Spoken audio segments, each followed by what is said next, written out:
Higher secondary +1 ക്ലാസ്സിലെ economics വിഷയത്തിൻ്റെ ഒന്നാം ഭാഗമായ ഇന്ത്യൻ ഇക്കണോമിക് ഡെവലപ്മെൻറ്റിലെ ഒന്നാം chapter Indian economy on the eve of independence എന്നതിലെ ചോദ്യോത്തരങ്ങളുടെ തുടർച്ചയാണ് ഈ വീഡിയോയിൽ.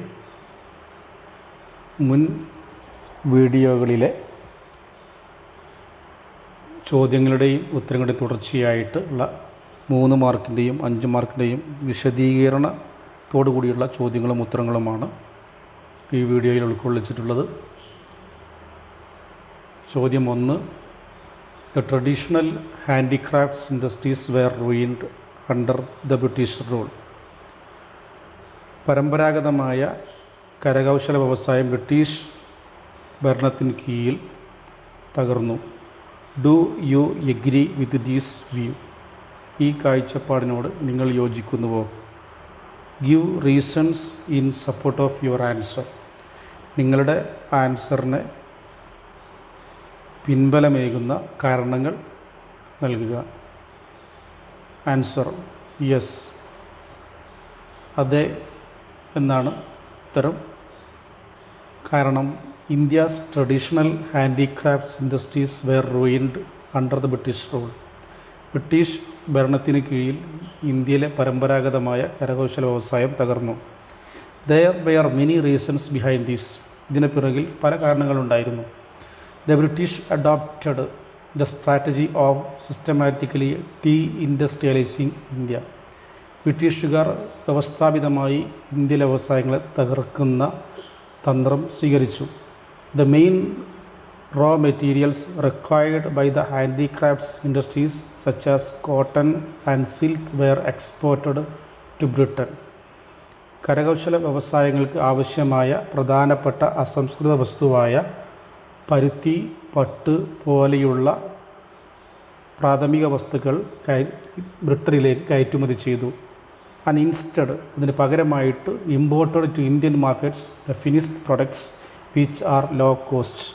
കുറഞ്ഞ ചെലവിൽ ഉൽപ്പാദിപ്പിക്കപ്പെട്ട പൂർണ്ണ ഉൽപ്പന്നങ്ങൾ ഇന്ത്യൻ കമ്പോളങ്ങളിലേക്ക് ഇറക്കുമതി ചെയ്യുകയും ചെയ്തു. Thus due to lack of raw materials, reduced markets and no government policies to protect the handicrafts industry resulted in collapse of the Indian handicraft industries. അങ്ങനെ അസംസ്കൃത വസ്തുക്കളുടെ അഭാവം കാരണമായിട്ടും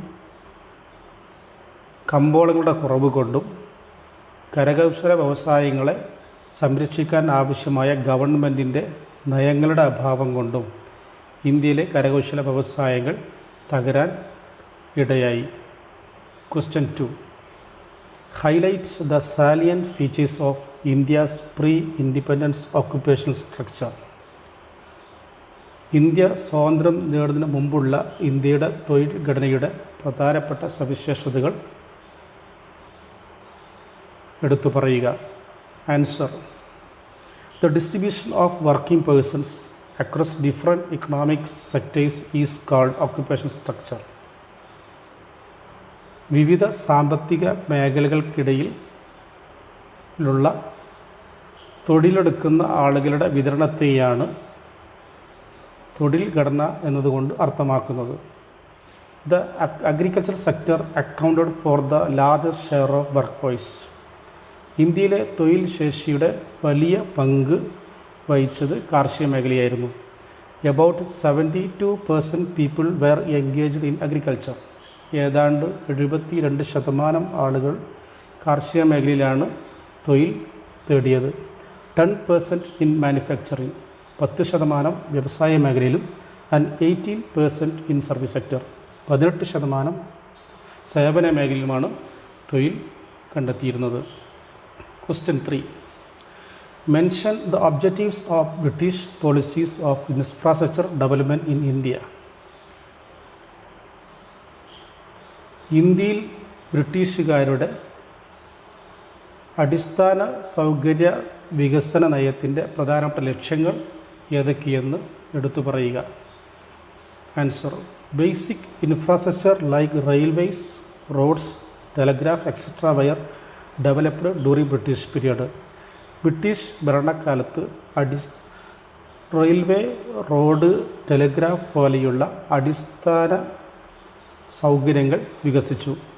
the purpose behind these was to satisfy various colonial interests. ഇതിൻ്റെ പിറകിലുള്ള ഉദ്ദേശം ബ്രിട്ടീഷുകാരുടെ താൽപ്പര്യങ്ങൾ തൃപ്തിപ്പെടുത്തുക എന്നുള്ളതായിരുന്നു.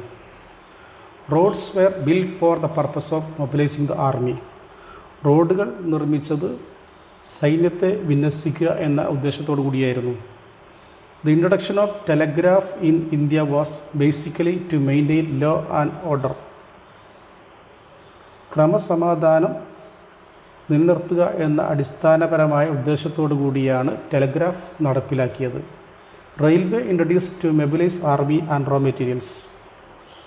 സൈന്യത്തെയും അസംസ്കൃത വസ്തുക്കളും സൗകര്യപ്രദമായി തുറമുഖങ്ങളിലും റെയിൽവേ സ്റ്റേഷനിലും എത്തിക്കുക എന്ന ഉദ്ദേശത്തോടു കൂടിയാണ് റെയിൽവേ സംവിധാനം നടപ്പിൽ വരുത്തിയത്. Question 4. Name the states where the following iron and steel industries are located. താഴെ പറയുന്ന അയൺ ആൻഡ് സ്റ്റീൽ വ്യവസായങ്ങൾ ഏത് സംസ്ഥാനത്താണ് സ്ഥിതി ചെയ്യുന്നത് എന്ന് പറയുക.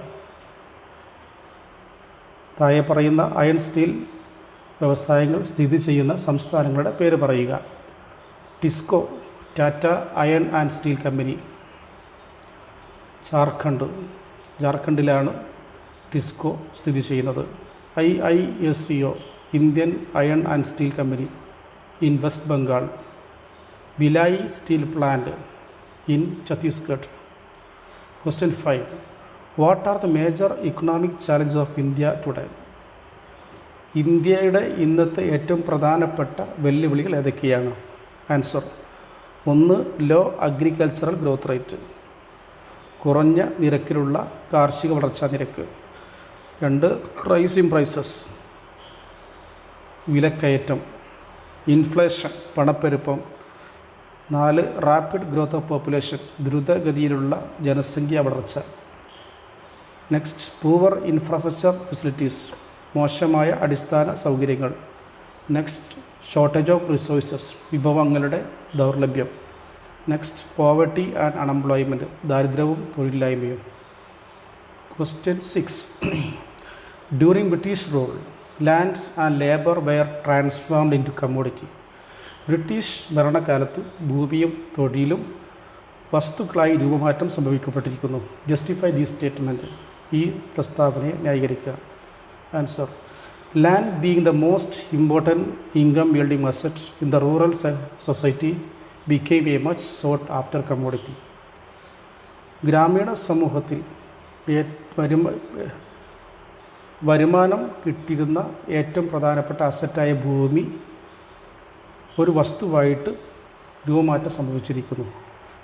The zamindars who got land in the British settlement and moneylenders who acquired land against their debt wanted to acquire more and more of it.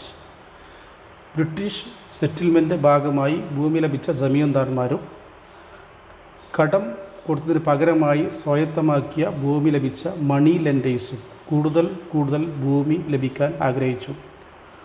All artisans who lost crafts and employment could not be accommodated on land came to town in search of employment. തൊഴിൽ നഷ്ടപ്പെട്ട കരകൗശല വിദഗ്ധർ ഭൂമിയിൽ നിലനിൽക്കാൻ കഴിയാത്തത് കൊണ്ട് അവർ പട്ടണങ്ങളിലേക്ക് തൊഴിൽ അന്വേഷിച്ച് വന്നു.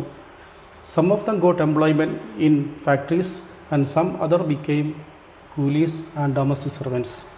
ചില ആളുകൾക്ക് ഫാക്ടറികളിൽ തൊഴിൽ ലഭിച്ചു, ചില ആളുകൾ കൂലി തൊഴിലാളികളും ചില ആളുകൾ ഗാർഹിക തൊഴിലാളികളുമായി മാറി. In their case also labour power became a commodity. അവരുടെ കാര്യത്തിലും തൊഴിൽ ശേഷി ഒരു വസ്തുവായി തീർന്നു.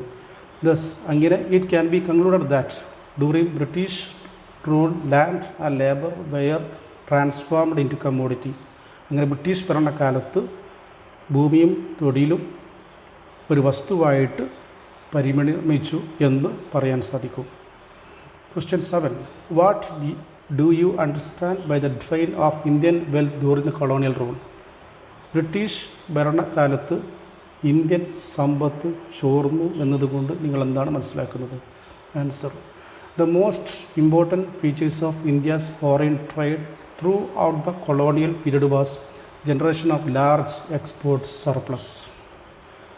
ബ്രിട്ടീഷ് ഭരണകാലത്ത് ഉടനീളമുള്ള ഇന്ത്യൻ വിദേശ വ്യാപാരത്തിൻ്റെ ഏറ്റവും പ്രധാനപ്പെട്ട സവിശേഷത ഉയർന്ന തോതിൽ കയറ്റുമതി മിച്ചം ഉൽപ്പാദിപ്പിക്കാൻ സാധിച്ചു എന്നുള്ളതാണ്. But these caused scarcity in the domestic market. പക്ഷേ ഇത് ആഭ്യന്തര കമ്പോളത്തിൽ ദൗർലഭ്യം ഉണ്ടാവാൻ കാരണമായി. ഫർദർ, കൂടാതെ these export surplus did not result in any flow of gold or silver into India. ഈ കയറ്റുമതി മിച്ചം ഇന്ത്യയിലേക്ക് സ്വർണമോ വെള്ളിയോ ഒഴുകുന്നതിന് കാരണമായില്ല.